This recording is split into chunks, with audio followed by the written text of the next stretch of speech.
All right. So we're here again with another episode of Grow the Game. We have the Owasso head coach, and I'll just kind of let you introduce yourself and tell us a little bit about you.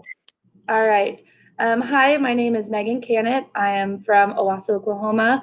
I graduated here in 2003, and I played here for Coach Don Mursky. And then I went on to play at NEO A&M in Miami, and then also Oklahoma City University in Oklahoma City. As soon as I graduated, I came back to be an assistant coach under Michelle Cantrell, and just put in some time. And after I think it was 8 years, I received the call that I had gotten the head coaching job, and I just completed my 7th year as a head coach. So 15 years total coaching here, 7 as the head coach, and loved every minute of it. I've loved coming back and coaching at my alma mater, where I'm comfortable, where I'm familiar with not only people, but the kids, comfortable with the town, and love my community. So that's one reason why I decided to come back here after graduating. And that's about it. Awesome. Well, we appreciate you coming on and giving us some insights and some tips and kind of help us with volleyball here in Oklahoma. So how has it been being a mom and trying to juggle coaching in both of those aspects? It's definitely been different. I had my daughter in March, so this past season was the first season where I had to juggle, caring for her and making sure that she was looked after. But we have such great support here, not only with my family and my husband, but our parents are fantastic. I would see her just being passed around in the stands as we'd be playing, just kind of like the highlight. The girls all love her. And she was a newborn. She was only about 4 or 5 months old once we started the season. But it's definitely different. Your priorities change a lot.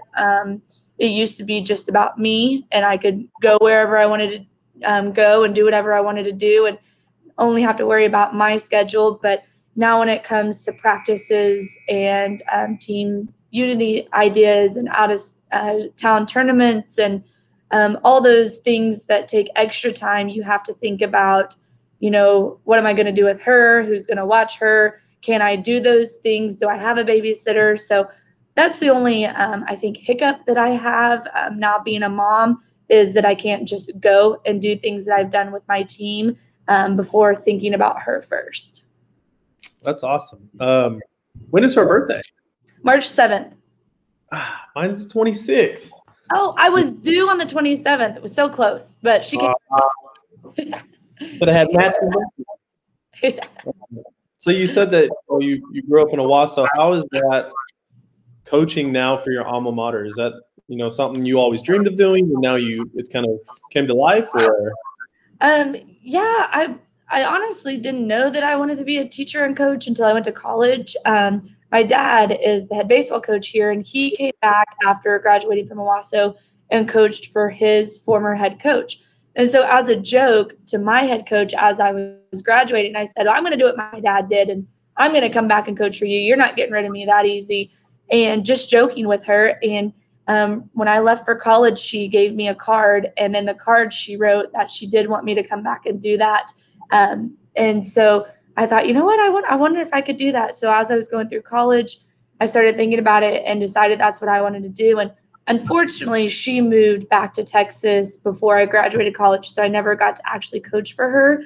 But that's kind of what started all of it. And once she said she wanted me to come back and coach for her, this was the only place I wanted to be. And I graduated in 2008, kind of when they were doing the first round of budget cuts and weren't really hiring. And so I started looking at other school districts, Claremore, Oologah, Catoosa, Collinsville. I even looked at Bixby. But in my heart, I knew this was the only place I wanted to be. However, I needed a job, so I had to do what I had to do. And thankfully, they had an opening and I got hired here. And this is the only place I've ever worked. It's where I wanted to be. Like I said, I love my community. I love being here. There's a lot of coaches who this is their alma mater. Like I said, my dad, our head softball coach, graduated from here. And so there's a lot of us that have come back, and we take pride in graduating from here and wanting to come back and pour into the kids in this community. That's awesome. I think coaching for your alma mater would be something special. It's not always something that's available, but a lot of people that have that opportunity, they love it. They love getting back and give, like you said, back to someone who have given so much to you. Right. Exactly. So you coached for 7-8 years there as an assistant. What did you really learn being in that role compared to now being in the head coaching role? Ironically, I learned a lot of what not to do. I've coached for some coaches that were very unorganized. That didn't have all the paperwork together, that didn't have the bus requests together, that didn't have the schedule completed. Just a lot of that, the things that we have to do in the background that people don't realize that we have to keep up with as far as managerial stuff. They think we just walk in here and we plan practice and we coach and we go. But there's so much more that goes into it. And a lot of it is in the summertime. We have to give up our summers to not only start our preseason, but to also make sure we have everything ready to go once August hits. And so I learned a lot of those things behind the scenes and some not very good organization, so that once I got this job, I would make sure there was good communication, there was good organization, that we were proactive with things, and things weren't done at the last minute. Things weren't procrastinated with. Just small details like making sure the girls know, like I said, in the summertime when we're practicing, here's our schedule for this week.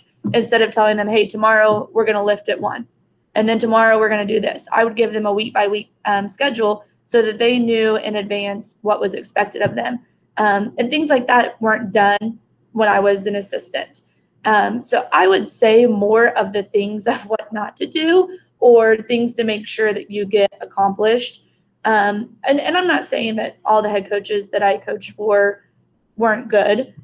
We had some great ones. I was an assistant the one year we won state. And so, I would say the positive thing I learned is team unity is a big, big thing. Any type of team bonding that you can do off the court to keep those girls together, because our season is so short and so fast. If you can keep them together as a tight-knit group, it helps when they are on the court. And so we got some good ideas whenever it came to team bonding that I kind of stole and we still use today. Yeah, I think the mental and emotional aspect of coaching is overlooked so often. And it has such a big return in your team and your program. Right. So like I said, I'm pretty sure you did the math here, and you've got 50 wins in the last 3 years, which a lot of people would have. So what do you think is some of the biggest things that has attributed to that recent success? I would say, I want to give a shout out to club volleyball. A lot of people don't like it. A lot of people, want to shed a negative light on it. But with those girls playing year round and not really having too much of a break, it really helps. They get other coaches who are coaching them that have different coaching styles. They get around different teammates where they have to learn to, respect each other and get along with people who, they're not used to being with at school. So I feel like they learn a lot from the club volleyball world, not just skills. They learn, other things with that. So I do want to say club volleyball is a big help. I think probably 95% of my girls play. We have a very, very small percentage that doesn't, and they go everywhere.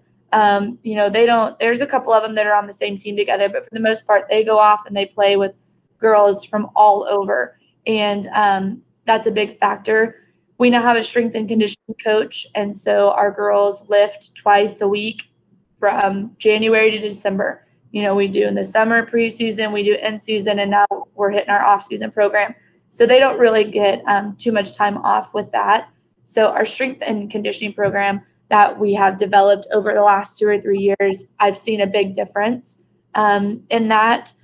And then I think in the end, it's just the girls. I've got great girls, and I wouldn't trade them for anything. They work hard, they push each other, they respect each other, they hold each other accountable. And so, you know, with their work ethic and their want to come in and work hard, especially when it starts with your senior class, it just radiates through the rest of your program and everyone else follows. And then my coaching staff, bless our coaching staff, we've had some sort of change every year, whether it's a coach moving away or a coach no longer, you know, volleyball fits in their schedule.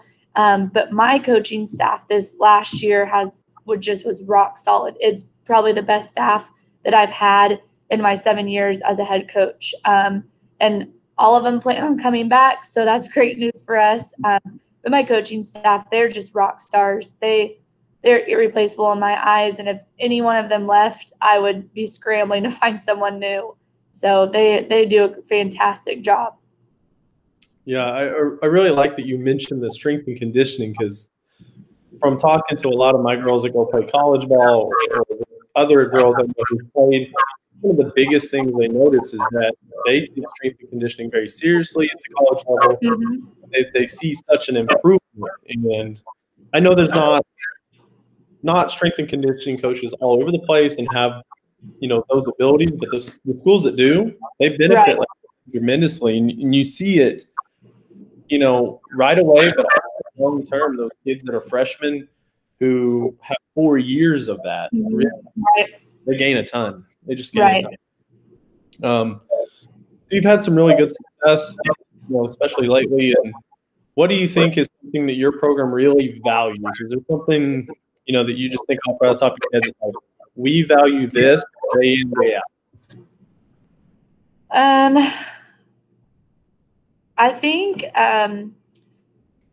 it's just the work ethic is our biggest value, especially with this pandemic and all the sports in the spring getting cut short last year. I think my girls, like you said, valued every day. Every day they took it seriously because they knew at the drop of the hat we could lose our season. And so this past year, their work ethic, you know, they knew that this could be our last practice. This could be our last match. This could be our last tournament. And we really saw that whenever we were having games canceled with other schools, that we weren't being shut down, but other schools were. And so they really valued being able to play, just coming in and, like I said earlier, working hard, busting their butts, and just doing everything they could as if it literally was their last day to play volleyball. And because they had that mindset, it made practice run so much smoother. People wanted to be here. People wanted to push each other. They wanted to hold each other accountable. And it wasn't just the seniors. I mean, like I said, it starts with the seniors, but throughout the whole program, freshmen on up, they all just valued each day. And so I think this past season, our work ethic is what really got us through and got us to be as successful as we were. Yeah, I think, you know, I'm always big on looking at the positives out of everything we can. And, you know, something out of this pandemic, if there is things that's positive, I think it used to be coaches talk that we would say, you know, this could be your last game. It literally could have been at any moment, any school this past year. And so I think it lended itself, that work ethic, for a lot of schools. A lot of places have seen that exact thing. And, you know, so I just like to say I want to find the good things. Right. And that I have seen. I think with kids getting, unfortunately, quarantined, you see kids having to step up into roles that they needed to be in and that made them grow and help the program. And, you know, I know that's something I personally was like, you know what, this year I'm going to play more kids. They're going to be in roles. I'm going to put them in challenging positions. And then this hit, and I was like, oh, I guess I have to. Yeah. I don't really get the option. I'm going to have to. So that really helped, I know, my team. Right. So let's talk a little about one of your positions that you had quite the athlete at is libero. You had she did, you know, awesome. Didn't like playing her. She did such a good job for you guys. But how important is that position? And, you know, how do you think it plays into the whole team? Of course, I think that position is the most important because that was the position I played. But no, it is. I mean, that position, I don't think a lot of people realize how many times the libero touches the ball, whether it's a dig, whether it's first ball serve receive, or it could be, a lot of schools run libero takes second ball when setter takes first ball. And I mean, she just was all over the place. And like you said, I'm so glad she was on my team. But I could say, Gabby, do not let that setter tip on you. And she would just be locked in, laser focused, and that setter would not tip. It didn't matter what else happened, but that setter would not tip, which is what happened to us at regionals when we watched film against Edmond Deer Creek. But she was a leader. Fortunately for us, she started all 4 years since she was a freshman. And like you said, I was kind of put in a position her freshman year where I didn't have anybody else. So she was the best we had, even though she was a freshman and terrified. She did a great job, and that really helped her build her confidence going into her sophomore year, which obviously rolled into her junior and senior year. But she was a game changer for us. I mean, big time. If we didn't have her, because she actually got hurt and she was out for a little bit, we were lost without her, honestly. And I don't know what we're going to do next year. I don't like thinking about it. But she was a good mentor to our younger girls. And we have 3 sophomores that played in the DS position. And I told them at the beginning of the year, I said, soak it up. Whatever you can do, when you can be with Gabby, soak it in. Let her be the leader. You follow her example. But if she's not on the court, because obviously there's one rotation where she can't be, you take that role. Just soak everything you can, because she is going to be the best leader for you to get to where you want to be next year. But yeah, she was such an integral part of our team and pretty much the core of our team, from just getting excited to making big plays, to talking, to communicating, just everything that we needed in a player we had in her. That sounds eerily similar to my libero in that, the leadership quality that she brought to the team, it really, she had the respect of every person on the team, and not just because she was good, but because she worked hard. She went. Right. She's the first one to go plow through a wall. Right.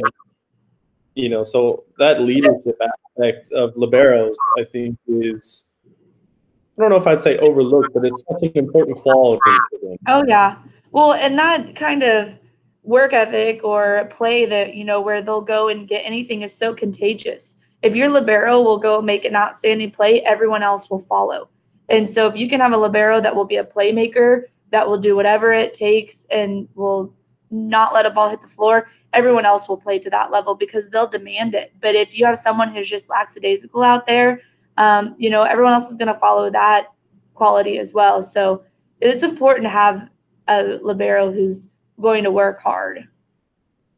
Yes, we were both very blessed, and we both have them as seniors, unfortunately. So, we've got work to do with ours. Right. So if you could only pick one thing that your middle school coaches to focus on, what would it be? Because I see middle school as probably the most important aspect to a program, maybe besides the varsity program director. I think they are the most integral part. So if you had to have one thing that your middle school coaches focus on, what would it be? I think for me, it'd be defense. I think defense is, there is nothing worse than playing a team where the ball will just not hit the ground. No matter what you do, it doesn't matter if you tip it, you roll shot, you dump, you push, you hit. It doesn't matter. If the other team has incredible defense and the ball can't fall on their side, it is the most frustrating thing on your side. And that's what I try to tell my girls. We work on defense so much, and I'm like, you guys know what it's like to be so frustrated when we make so many great plays and we can't put the ball down because the other side has such great defense. We need to be that team. And so I think that would be the main thing that I would want my middle school to learn and work on and perfect before they feed into our high school program. Yeah, it's good. you could always throw passing in there as part of defense, and how that is just always something a team can get better at. I mean, I have never heard a coach say, "We don't work on service. We're good. We're good at passing. We're fine." Yeah, we don't need to work on anything else. All we do is hit." So, and I always think when you say great defense and how frustrating it is, I think of Coach Burrows over at Edmond North when they played BA for the state title. Oh my gosh! I've personally seen a better defensive performance. Yeah, incredible. In person than that. I mean, BA had hitters all over the place. Oh my gosh! They were getting digs, better digs than they were getting hits, and it was impressive to watch. I agree. I'll have to get her on here sometime and ask her to teach me. Have her share her defense for us. Yeah. So on that defense, do you think that changes at all between a 7th grade team and an 8th grade team, or is that something you would just say, 7th and 8th, both of you defense? I would say both. I mean, 7th grade, they're just learning, so they're not going to be able to, really grasp the same concept as 8th grade. But I would say overall in both programs, that's something that, I would want my girls to really work on before they get to the high school level. Yeah. With that, I know not every team has a 7th grade program, and we've been rather blessed to have that ability to have a 7th grade program. How much do you think that helped? Oh my gosh, it's a huge help, because when you're going and playing teams, just as young as freshmen, who have girls who've been playing at least 2 years, and you have girls who played for 8 weeks in 8th grade, you can just tell it's such a huge difference in the talent level. But not only does 7th grade, do they start earlier, but they'll get introduced into club volleyball earlier, and they'll get to play a year round, an extra year. And so it's a huge help. I've seen such a big difference in our 8th grade program since we started our 7th grade program. Yeah, that's the point I usually make right there. If we can get them to start in 7th grade and get exposed to the sport, 9 times out of 10, they try club earlier, and therefore now they have a school ball season and a club season before they would normally start. Even play. So, yeah, it's just it compounds itself with how much they start learning so fast. Right. Like you said, just getting those freshman level kids at a more advanced level helps high school program tremendously. Right. So I kind of want to switch it up and talk about how we can help parents. What's a way that you think that we can, as volleyball coaches or maybe a community, be able to help parents understand the game better? Oh, gosh. I have no idea. I don't know. Volleyball is such a sport that has so much strategic mindset that I don't feel like it's a sport where you can just be like, all right, you guys go out there, go serve, go. There's so much strategy. I mean, matching up hitters with blockers, matching up middles with the other, the other side's middle. Do you want your, middle one to be with their middle two, or vice versa? And, as far as the lineup goes, and do you want this setter starting and right back, or do you rotate her up one and let her be first server? There's just so much strategy behind it. Is even though this person is going in for a middle back, does she play better out of the left back? Is your setter opposite of your right side better than your setter opposite of your outside? And there's just so much deep thinking that goes into it that I don't think parents understand that. I think they are quick to jump the gun to defend their kid instead of asking maybe, hey, why do you do it this way? Or why do you start with this lineup with my daughter not starting as opposed to this lineup where my daughter could start? And instead of asking questions, they sometimes just come and accuse you of being unfair or accuse you of not liking their kid, or just being accusatory, I guess, is the biggest thing, my biggest complaint when it comes to parents, because you don't quite understand what is going on behind the scenes. It's not like we're just going out there and picking random kids and throwing them on the court and hoping that we win.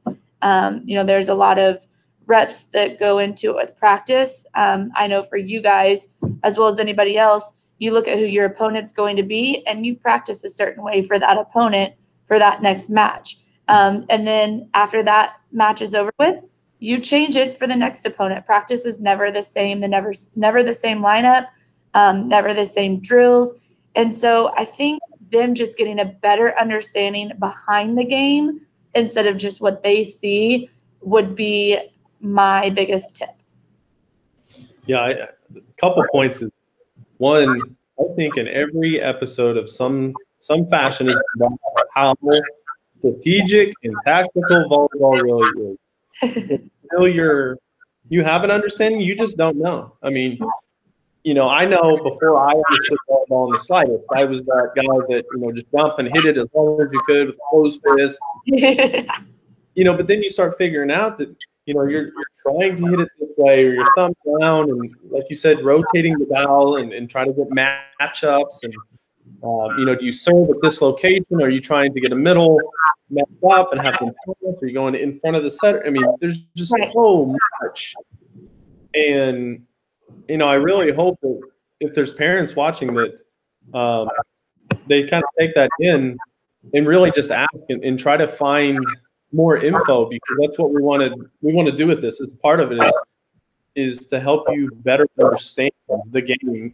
It helps them not get so frustrated, but it also helps their kid. I think they can play volleyball at home a little, Right. And a lot of times if they understand the game, they can, they can see a lot of times like, oh, look what coach is doing right there. That's a great move, or can really appreciate a good coach when they have one. Right. So that's a little bit for parents. What would be a drill? We talked about drill several times that you would recommend a coach add to the box of drills to possibly do. Okay. So we always start practice with a game just to get them moving after they've warmed up their arms, they've got stretched out. We always play some sort of game before we go into an actual drill where we need to work on a specific skill. The girls love UCLA. That's like their number one thing. And it drives me crazy because we play terrible back row defense. I'm like, you guys want to play UCLA every practice, but we can't play back row defense in a game. Anyway, so they always want to do that, or Queen of the Court, and those are just old school games. It's easy to jump out and do. One of my favorites is a drill called Oklahoma. You start out like UCLA, where it's 2-on-2, and all the extras are off. Every time the ball goes over, you rotate just like UCLA. The first 3 points, you can only use your forearms, and you only have 2 touches, so you can pass to each other. And the second one has to go over, or you can send the first one over, however you want to do. But the goal is to be strategic and place it, obviously, where the other team isn't, so that you can get your points.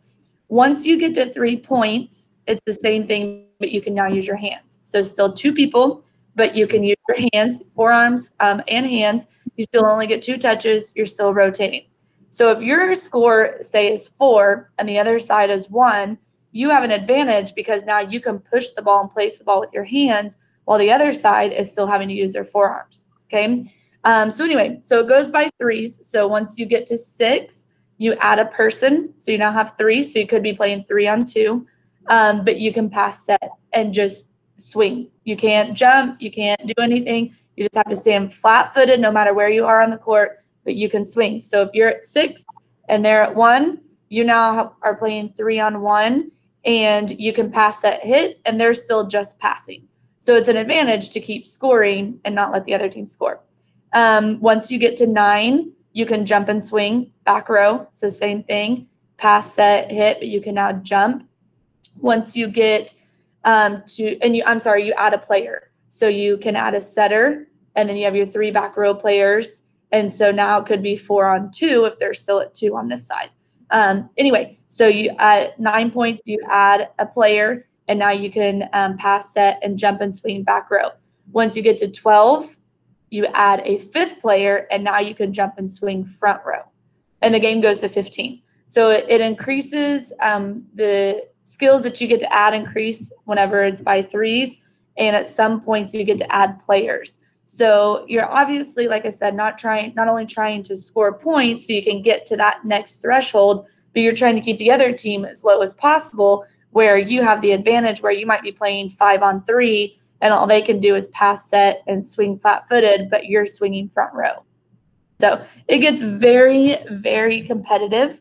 The girls love it. We'll play 2 or 3 rounds out of it, maybe a best 2 out of 3. But they love it. It gets them moving, gets them talking, because we don't explain the rules to them, and it's very complicated. So I hope I said it slow enough. But they know the drill, and we don't remind them like, hey, you're at 6, add a player, add a player. We don't do anything. We just toss balls. So they have to remember not only the score, but they have to know when they can add a player and add some other type of skill to play. And if they don't do it, they don't do it. That's on them. So anyway, it's a very good communication drill and very good teamwork drill, and just keeps them moving, because like I said, it's like UCLA where you rotate every time the ball goes over. So it gets a lot of girls in, just on one rally. Yeah, I'm going to have to add that. It's a little bit of a tweak to something I do. I call it 5, and basically it's that same thing. You have tiered accomplishments, and that if once you get to 5, you can unlock an ability. So first 5 points, it has to be free balls. So, and sometimes I'll do, because that tends to take time, because we go on 6, and so 6 people out there trying to throw up a free ball. Right. If you're working hard, some time. But we might say, all you got to do is get one automatically out of the free ball. Okay. So it pushes people to say, we have got to defend it, because they immediately start being able to do other things. Right. So basically, like you said, once you hit 5 for me, you can push. Once you hit 10, you can now down ball. Once you hit 15, game on. Yeah. That sounds fun. And you're rotating, every ball. It adds a little chaos with the constant rotating. But it gets a lot of reps. A lot of people play different positions. You have to communicate at that point, and it's a fun little game. I was going to say, sorry to cut you off. I like that, because there's always the little libero that's like, can I play middle? Can I play middle? Or the middle that's like, I want to pass. And I'm like, no, we don't need to work on you passing, and we don't need to work on you hitting. And at the end of the year, we'll play games where the front row and back row flip-flop. So it's all short people in the front row, and they play 6-on-6, just to let them have some fun, because they need that every now and then. And people who don't ever get to set want to set, and the setters want to hit. And so anyway, I like that drill. I might have to add that one too, steal it from you. Yeah, it's just little tweaks like that. But I think that's what we need more of, is these coaches talking and saying, well, I do this drill, but I like yours. It's quicker. It goes, by 3s rather than 5s. And so you kind of going quicker, adding players. It's just little tweaks, but it's the same game in and of itself. So yeah, I like that. I hope, they use one of those drills. I think both of those are great warm-up drills to get you going. It's a little bit of fun, but it also kind of gets you talking and keep the energy and blood flowing. Right. So let's talk about kind of next year here towards the end, and kind of what is your outlook for next year, and do you have any players you feel like are going to step up for you guys? We have Riley Martin returning, who was one of our setters right now. And I don't have a crystal ball, so I'm not going to be locked into this. And I've told her this, but right now we're looking at possibly running a 5-1 with her. She was one of our hitters last year, so if we run a 5-1, we'll lose a hitter. But I think there's something to say for a setter who can run the whole team. I think that's valuable. So we may have to lose her as a hitter, but gain her setting everyone. Our 2 middles were both freshmen, so we're super excited about having them back.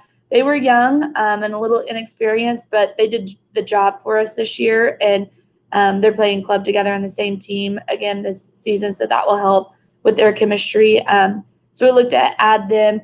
We've got 2 or 3 other freshmen that are about 5'10" that are playing on some top teams for club that I'm hoping will step in. We had quite a bit of seniors graduate. 4 of them played for me since their freshman year. They're 4-year starters. So we have some big holes to fill, and I'm hoping that those freshmen who are going to be sophomores can step up and fill those shoes. We have 2 other juniors that had some varsity experience that will be seniors, that will help Riley out in the senior role. And then our sophomore class is mostly passers. So we've got the tall ones in the freshman class, and we got the short ones in the sophomore class. So we're hoping to kind of blend them. Our sophomores played a little bit of varsity and got some experience. And even though we have quite a few seniors leaving us, we had a lot of underclassmen play at different times this year, in different spots, different levels. So we're thinking that, with a little bit of experience here and there that they got this year on varsity, and that they'll be more comfortable, more confident next year to step in and fill those roles that the seniors are leaving behind. Yeah, I think having those freshmen, like I said, sometimes they get put in that position, they have to. Yeah. Man, you can knock off the rest of their career is so bright. Yeah. And that's probably why we need to make sure and do a better job of putting in younger girls and put them in those positions to succeed, but also struggle. So that they understand how it feels and they're comfortable. Right. Let's end with a little bit of fun, a little lightning round. What's your favorite? My favorite drink? Is that what you said? Sweet tea. Sweet tea. How about candy? Either Hershey Kisses with almonds or M&M with almonds. They've got to be like the little miniature bite size, because if you get the bar, there's only like 3 almonds in the whole thing. So you've got to have like the miniature bite size with the almonds in it. Yeah, that way you get an almond every time. Right. Favorite place to eat? Oh, Cheddar's. I love Cheddar's. Ooh, haven't heard that one yet. Would you rather have your team get a great kill or a good dig? I think you're going to say, yeah. Every time dig. But I'm pretty sure everyone has said great dig. Yeah. And I don't know if that's because it happens fewer or it's kind of a counteract to a great kill. Oh, yeah. Those are so awesome to see. Even if you lose a point, still people are like, right. Oh yeah, great up. Right. Who's the best player you've ever coached? Mallory Hendricks. Yeah. Hands down, Mallory Hendricks.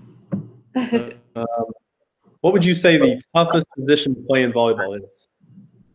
Middle. I'll middle front row. I'll give it to him. I fortunately never had to play that position, but yeah, I ride them so hard and yell at them and tell them to go over there and close the block. But bless their hearts, I know how tired they have to be. So.